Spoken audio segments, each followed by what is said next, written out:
Okay, అమర నిరాదీక్ష చేయొద్దని ఇప్పుడు తెలంగాణ కోసం తెలంగాణ కోసం అచ్చా ఆ సర్టిఫికేట్ కోసం నేను ఇప్పుడు అప్లై చేసిన. ఎందుకంటే ఈ ముఖ్యమంత్రి గారు 250 గజాల జాగా 25,000 పెన్షన్ ఉద్యమకారులకు ఇస్తానన్నారు కదా. ఫస్ట్ టైము 69 ఉద్యమకారులు 60 మంది 70 మంది ఉన్నారు. ఇంకా దాదాపు చచ్చిపోయారు. ఆ 60-70 మందికి వాళ్ళు ఇవని హైకోర్టు తీర్పిచ్చింది.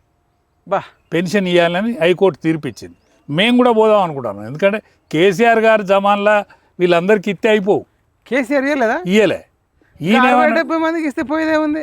60-70 మంది పోను ఉద్యమ సహచరులు అందరికీ ఈయనుండే. ఏది పాటలు పాడినోనికి, దెబ్బలు పడ్డోనికి, ఈ జైలు ఉన్న వాళ్ళకు ఇంకా కేసులకు తిరుగుతాం వాళ్ళందరికీ ఆయన జమాన్లు ఈయనుండే. కానీ ఈయన రేవంత్ రెడ్డి ఇస్తానన్నాడు. ఒకవేళ రేవంత్ రెడ్డి ఇస్తే ఈయన చరిత్రకారుడు అవుతాడు, లేకపోతే ఆయన ఈయనోడు అవుతాడు. ఈయన చరిత్ర ఈయనుడు అవుతాడు. ఎందుకంటే ఆయన తెలంగాణ తెచ్చిన వీరుడు.